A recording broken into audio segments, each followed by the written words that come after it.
कि भाई ये कुर्मी है, ये यादव हैं, ये जो है ग्वाल हैं, ये अलग जाति के हैं, तुम्हारा हक उसने छीन लिया, तुम्हारा हक उसने छीन लिया। सतनामी को सतनामी से लड़ाओ और उसके बाद कबीरपंथी को उनसे लड़ाओ। भाई अगर आज की डेट में कबीर साहब होते, मन मस्त हुआ तब क्यों बोले, हीरा पाए गांठ गठियाई वो बार बार ओका क्यों खोले, हल्की थी तब चढ़ी तराजू और भारी भाई तो फिर क्यों तोले। काकर पाकर जोर के मस्जिद लई चनाए, ताचड़ मुल्ला बाग दे क्या बहरा हुआ खुदाए। वोटिंग अधिकार महिलाओं को भी मिले, इसका विरोध कौन किया। महिलाओं को शादी की उम्र बढ़ाई जाए, कम उम्र में ब्याह ना हो, इसका विरोध कौन किया। आप पहचानते हैं कि नहीं। शिक्षा और स्कूल बर्बाद हो रहा है, इसकी चिंता कौन करेगा। हम करेंगे कि नहीं करेंगे। हमारी चिंता इस छत्तीसगढ़ के जितने भी सरकारी स्कूल हैं, जितने भी सरकारी विश्वविद्यालय हैं, जितने भी सरकारी अस्पताल हैं, जितने भी आपकी सरकारी कंपनी है, जितना भी आपकी सरकारी जमीन है, उसको बचाना हमारी जिम्मेदारी है कि नहीं। और इसलिए हम ये जिम्मेदारी निभाने के लिए आए। हमारे गांव में एक किस्सा चलता था, सुनिए। गांव में भैंस चुराने वाले लोग आते थे और रात में भैंस, गांव में होता था कि भैंस के गले में घंटी बांधते हैं कि अंधेरे में अगर भैंस हिलती डोलती है तो घर वाले चैन से सोते हैं कि भाई भैंस सुरक्षित है और हम अपना चैन से सो रहे हैं। तो चोर जब आते थे तो भैंस को खोल करके ले जाते थे, तो घंटी चुरा कर कोई और ले जाता था। इसलिए मैं कह रहा हूं, तो जो गांव वाले जागते थे वो किसके पीछे जागेंगे, जिधर से घंटी की आवाज आ रही है। और बाकी चोर भैंस चुरा करके दूसरे रास्ते ले जाते थे। इसलिए जब अंत में चोर उसको रख के फेंक के भाग गए तो अंत में गांव वालों को क्या मिला, घंटी, और असली चोरी उधर हो गई। मेरा कहना यह है कि इस समय आपके बच्चों की शिक्षा और रोजगार की चोरी हो रही है कि नहीं हो रही है। शिक्षा रोजगार की चोरी हो रही है कि नहीं हो रही। आपकी कलम किताब खतरे में है कि नहीं। हम उसी की बात करने आए। अरे भाई ये कहां से गलत बात हो गई। और भारत का संविधान अनुच्छेद 51A इस बात की इजाजत देता है कि हम अपने देश में वैज्ञानिक चेतना का प्रसार करेंगे, वैज्ञानिक चेतना का प्रसार करेंगे। ये बात तो आप अपना पर चलाओ, हम अपना चलाएंगे। जिसका सही होगा उसकी बात आगे बढ़ जाएगी। इतना सा ही तो खेल है। अगर शिक्षा और कलम की बात करना, रोजगार की बात करना, सरकारी संपत्तियों के बेचने के रोकने की बात करना, इसका हक कौन दे रहा है। संविधान दे रहा है कि नहीं दे रहा है। ये लड़ाई है कि नहीं। अच्छा एक बात बताइए, सरकारी नौकरियों में आरक्षण मिलता है ना। अब अगर सरकारी चीजें प्राइवेट हाथों में बेची जा रही हैं तो उसमें आरक्षण है क्या। आपका आरक्षण है क्या। नहीं है उसमें आरक्षण।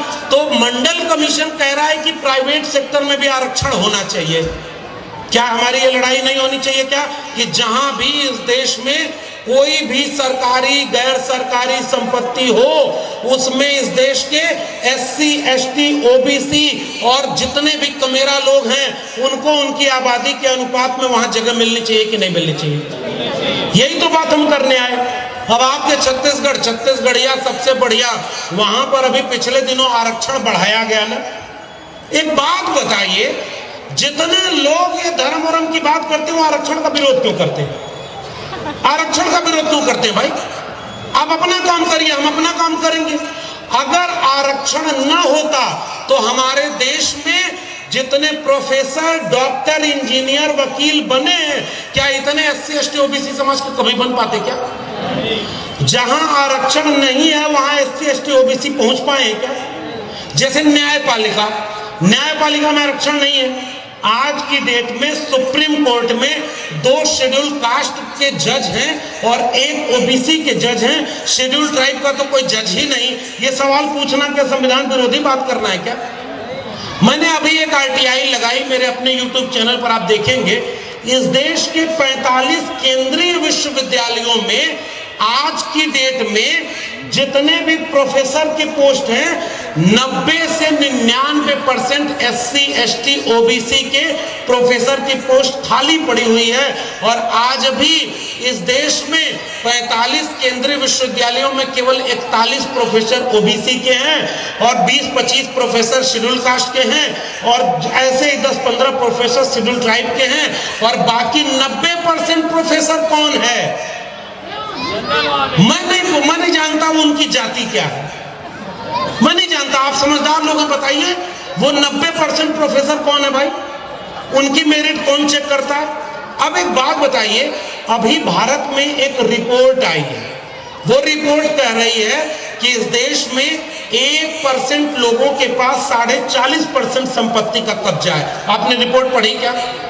जानते हैं ना वो रिपोर्ट? इसको आसान भाषा में कहूं तो 100 लोग अगर इस देश में हैं और 100 रुपया इस देश का है तो 100 रुपया में से एक आदमी 40.5 रुपया कब्जा किए हुए है और 50 आदमी केवल 3 रुपया में गुजारा कर रहे हैं। मैं जानना चाहता हूं कि वो जो 50 आदमी 3 रुपया में गुजारा कर रहे हैं वो कौन से समुदाय के हैं? ये जानना मेरे हक है और इसका अधिकार मुझे भारत का संविधान देता है। सबसे ज्यादा गरीब कौन है भाई? सबसे ज्यादा बीमारी से कौन मर जाता है? सबसे ज्यादा कौन, किसके प्रोफेसर कम बने हैं, किसके डॉक्टर इंजीनियर कम बने हैं? ये सवाल क्या छत्तीसगढ़ का सवाल नहीं है क्या? आपको अगर कल को कोई आंदोलन करना हो तो आपको अगर 2 विकल्प चुनना हो, कोई धर्म वरम का आंदोलन हो और दूसरी तरफ आपका आरक्षण जो 76% कर दिया गया, जिस पर एक राज्यपाल बैठी हुई हैं और वो पास नहीं कर रही हैं, तो ये बताइए ये किसका हक मारा जा रहा है? ये सवाल है मेरा आपसे। और अगर आरक्षण मिल रहा है तो आपको अगर आरक्षण मिलता है उसका लाभ आपको मिलता कि नहीं मिलता? आपके बच्चों को शिक्षा मिलती कि नहीं? और जहां आरक्षण नहीं है उसका क्या हो रहा है? इसलिए मंडल आंदोलन आया तो मंडल आंदोलन के विरोध में इस देश में दूसरा आंदोलन शुरू हो गया। पता है कि नहीं? इस देश में दूसरा आंदोलन शुरू हो गया। हम ये जानना चाहते हैं, हम केवल ये गुजारिश करने आए हैं, ये संविधान, भारत का संविधान, ये स्कूल, कॉलेज, विश्वविद्यालय, अस्पताल, पढ़ाई, कमाई, सिंचाई, दवाई, इन सारी चीजों को लेकर के लड़ाई लड़ने की बात करता है।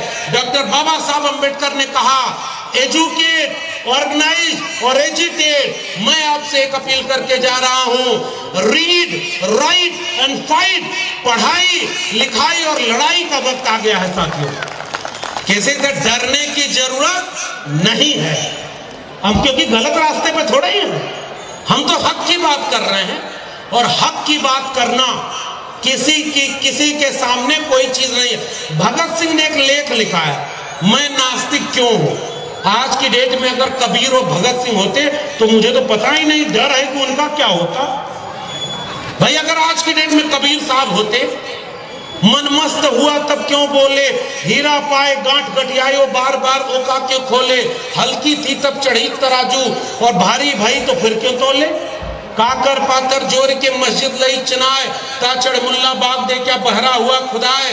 पातर पूजे हर मिले तो मैं पूजू पहाड़, ताते ये चाकी भली पीस खाए संसार। अरे दोन रान पाई, हिंदुन की हिंदुआई देखी तुर्कन की तुर्काई, और मोको कहाँ ढूंढे रे बंदे, मैं तो तेरे पास हूं।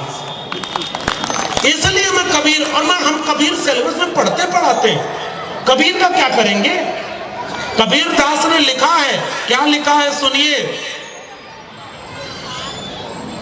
माटी का एक नाग बना के लोग पूजे, लोग लुगाया, और जिंदा नाग जब घर में निकले ले लाठी धमकाया। ये तो कबीर का पढ़ रहा हूं ना भाई। और कबीर पर तो अभी बैन नहीं लगा है इस देश में, अभी बोलने की आजादी है ना। जो तिल माही तेल है, जो चकमक में आग, तेरा साईं तुझ में है, तू जाग सके तो जाग। और क्या कबीर लिख रहे हैं, मूड मुड़ाए हरि मिले, सब कोई ले मुड़ाए, और बार बार के मुड़ते भिड़ा न बैकुंठे जाए। ये कौन लिख रहा है? कबीरदास। इसको कौन छपवाया है? भारत सरकार।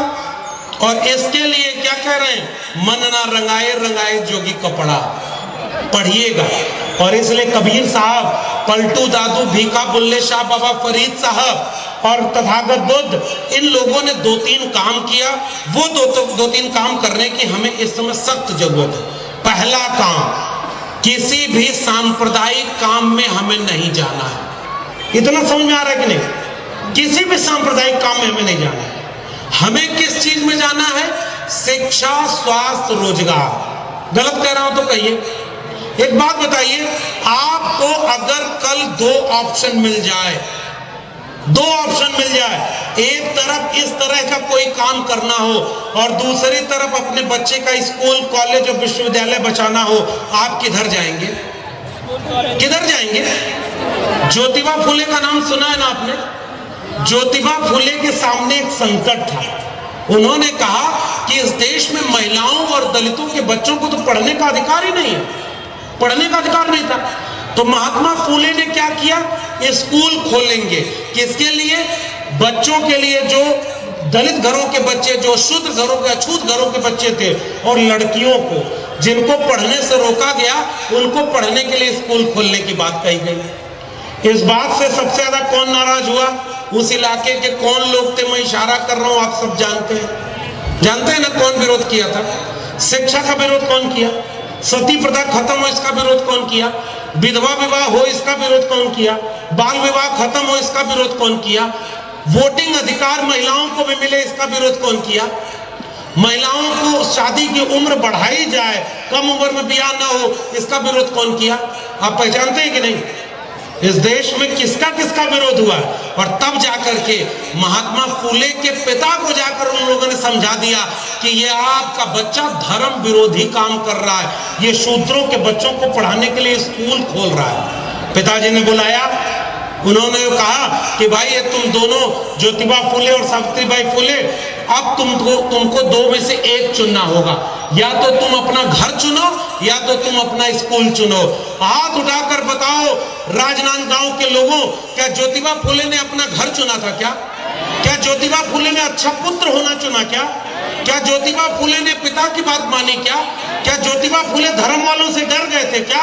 अरे हम उस पुरखे के वारिस हैं जिसने अपना सब कुछ छोड़ करके स्कूल खोला, और अगर वो ना स्कूल खोला होता तो हम जैसे लोग आज यहाँ खड़े होकर के आंख में आंख मिला करके बात नहीं करते। तो जिस सीढ़ी पर चढ़ करके हम आए हैं, वो सीढ़ी हम नहीं बचाएंगे तो कौन बचाएगा? रे भाई, अगर स्कूल ना होता तो हम यहाँ नहीं होते, अगर भारत का संविधान न होता तो हम यहां नहीं पहुंच पाते। ये बात कहना गलत है क्या? डॉक्टर अंबेडकर, मंडल कमीशन, डॉक्टर राम मनोहर लोहिया, भगत सिंह, इन सारे लोगों ने कौन सा भारत बनाने की कोशिश की थी? अब मैं आखिरी में कुछ बात बोल करके अपनी बात खत्म करूंगा। वो ऐसा भारत जो किसी धर्म की किताब से नहीं चलेगा, किसी भी चीज से नहीं चलेगा। एक किस्सा सुनाता हूं राजनांदगांव छत्तीसगढ़ के लोगों। इस देश में जब भारत का संविधान बन रहा था तो कुछ लोगों ने एक सलाह दी थी कि भारत का संविधान भगवान के नाम से शुरू होना चाहिए। कुछ और लोग भी थे जिन्होंने कहा कि खुदा के नाम से शुरू होना चाहिए। कुछ और लोगों ने कहा कि कुछ और नाम से शुरू होना चाहिए। डॉक्टर अंबेडकर तो समझदार आदमी थे, पढ़े लिखे थे। डॉक्टर अंबेडकर पढ़ने का मौका नहीं दिया, पीने का पानी नहीं दिया, पढ़कर लौट कर आए तो घर नहीं दिया रहने को, अधिकारी थे तो उनको फाइल फेंक कर दी जाती थी। फिर भी अपने दम पर कभी विदेश नहीं गए, कभी भागे नहीं, कभी डरे नहीं, और आंख में आंख डाल करके अपने समाज के हित के लिए वो ताउम्र लड़ते रहे। उस आदमी ने जो एक चाल चली उसको सुनिए। उन्होंने कहा कि भारत का संविधान किससे शुरू होगा? इसको लेकर के वोटिंग होगी, और वोटिंग में तमाम खुदा भगवान हार गए, और भारत का संविधान we the people of India, हम भारत के लोग से शुरू होता है। इसलिए हमें उस संविधान को बचाने की जरूरत है। उस संविधान ने हम सबको बराबर बना दिया। जितना इस देश में आस्तिक लोगों को हक है अपनी भक्ति करने का, उतना इस देश में नास्तिक लोगों को हक है अपनी नास्तिकता की बात करने का। जितना इस देश के लोगों को हक है अपने भगवान को पूजने का, उतना ही इस देश को हक है कि जो कोई नहीं मानता है किसी को, उसको पूजने का। और पता है, संविधान के पहले भी ये काम हो रहा था। वेदों के बाद षट दर्शन आए, उसमें दो दर्शन सांख्य और वैशेषिक पदार्थवादी वैज्ञानिक चेतना के दर्शन है। जो पढ़े लिखे लोग हैं, बुजुर्ग लोग हैं, वो सारे लोग जानते होंगे चार्वाक और लोकायत कहाँ आया कि यावत जीवेत सुखम जीवेत ऋणम कृत्वा घिमम पिवेत और भस्मीभूत से शरीर पुनर्जन्म को तब होवे। ये हमने थोड़े कहा, ये आपके दर्शन में लिखा हुआ। तो जो चार्वाक और लोकायत थे वो भी इसी देश के थे ना, जो पदार्थवादी दर्शन सांख्य और वैशेषिक थे वो भी इसी देश के थे ना, जो अलवार नैनार के बाद सिद्ध परंपरा और नाथ परंपरा आई वो भी इस देश के थे ना, जो इस देश में कबीर रैदास पलटू दादू भीखा की परंपरा आई वो भी इस देश की परंपरा है ना। नारायण गुरु बसवन्ना चोखा मेला से होते हुए, शाहू जी से होते हुए तथागत बुद्ध और इसके बाद डॉक्टर अंबेडकर और डॉक्टर लोहिया तक आई, वो भी इसी देश की परंपरा है ना। कुछ लोग अपनी परंपरा मानते हैं, हम अपनी परंपरा मानते हैं। उनकी परंपरा में इंसान को इंसान से लड़ाया जाता है, हमारी परंपरा में हर जाति धर्म वाले को एक बताया जाता है। ये फर्क है उनकी परंपरा और हमारी परंपरा में। उनकी परंपरा में जातिवाद के नाम पर जातियों को लड़ाया जाता है, हमारी परंपरा में हमको ये बताया जाता है कि तुम्हारी जातियां यहाँ बनाई गई हैं, इसलिए जातियों को मत पूजो। हमारा एक पुरखा घासीदास वो क्या लिखते हैं आप सुनिए, उन्होंने लिखा कि जात पात माने नहीं, सत के महिमा गाए और पावन जेकर आचरण वो सतनामी कहाए। मन के आजुन झम नरो कवव सिर्फ सम्मान और जात पात ला त्याग के सत बरदेव जो जान। और वो सतनामी समाज के गुरु घासीदास हमारी मोहब्बत की परंपरा में है, और वो लोग जातियों को जात से लड़ाने की परंपरा में है। हम जातियों को जातियों से जोड़कर 90% आवाम को एक करने की परंपरा में है। ये फर्क है हमारे और उनमें।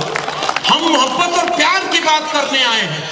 मैं दावे के साथ कह सकता हूं कि हम जब यहां से जाएंगे तो यहां एक झगड़ा नहीं हो सकता, क्योंकि हम तो झगड़े की बात ही नहीं कर रहे भाई।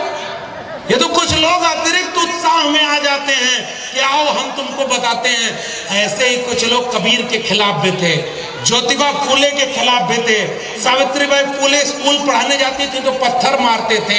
डॉक्टर अंबेडकर को रहने को घर नहीं देते थे। डॉक्टर लोहिया की किताबें नहीं छपने दिए। और तमाम लोग मान्यवर कांशीराम जब जाते थे तो इतना आजिज हो गए कि मान्यवर कांशीराम ने कहा जब वोट देने का ही अधिकार नहीं है तो किस बात का संविधान। उन्होंने कहा अब लड़ाई वायलेट और बुलेट दोनों से होगी, तब जाकर के उनको अपना हक अधिकार मिला। नहीं तो सामंती लोग तो जिन जातियों को कहते थे ये छोटी जाति, उनके सामने उनको वोट नहीं डालने देते थे। हमें वोट डालने का अधिकार किससे मिला? भारत के संविधान से। हमें सबको पढ़ने का अधिकार किससे मिला? भारत के संविधान से। हमें अपने आजादी से कोई भी पेशा चुनने का अधिकार किससे मिला? भारत के संविधान से। हमें ब्राह्मण और शूद्र के बीच कोई बड़ा छोटा नहीं, सब बराबर का अधिकार किससे मिला? भारत के संविधान से। हमें अपना पेशा चुनने का अधिकार किससे मिला? भारत के संविधान से। अपना वोट देकर नेता चुनने का अधिकार किससे मिला? भारत के संविधान से। तो मेरे रायपुर छत्तीसगढ़ और राजनांदगांव के भाइयों बहनों, आप अपने वोट से ऐसे व्यक्तियों को क्यों चुनते हो जिसकी चिंता स्कूल कॉलेज विश्वविद्यालय नहीं है? इशारे में बोल के जा रहा हूं, उसको वोट देना जो आपके बच्चों के भविष्य को बचाएगा। केवल इतना कह के जा रहा हूं। जो दंगा में लगवाए, जो नफरत में लगवाए, जो जातियों को जातियों में तोड़े, ओबीसी को ओबीसी से लड़ाते हैं कि भाई ये कुर्मी है, ये यादव है, ये जो है ग्वाल है, ये अलग जाति के हैं, तुम्हारा हक उसने छीन लिया, तुम्हारा हक उसने छीन लिया। सतनामी को सतनामी से लड़ाओ और उसके बाद कबीरपंथी को उनसे लड़ाओ, दलित को दलित से लड़ा दो, आदिवासियों को अलग लड़ा दो। सारे तरफ लड़ाई छिड़ी हुई है। इसको बचाएगा कौन? हम और आप। अगर इस लड़ाई को हम नहीं बचा पाए, एक बात कहिए, हम जब थे या हम जब हैं तो भारत का संविधान इतना बचा नहीं कि हम यहाँ डंके की चोट पर ये कार्यक्रम कर ले रहे हैं और आंख में आंख डाल करके सच बोल ले रहे हैं। ये एक वजह से हो पा रहा है क्योंकि इस देश में भारत का संविधान लागू है ना। इस देश में इतनी बड़ी आबादी आपकी है तो इस देश में जिसकी जितनी संख्या भारी उसकी उतनी हिस्सेदारी होनी चाहिए कि नहीं होनी चाहिए? समाजवादी आंदोलन और अम्बेडकरवादी आंदोलनों का नारा क्या था? 100 से कम न 1000 से ज्यादा, समाजवाद का यही तकाजा।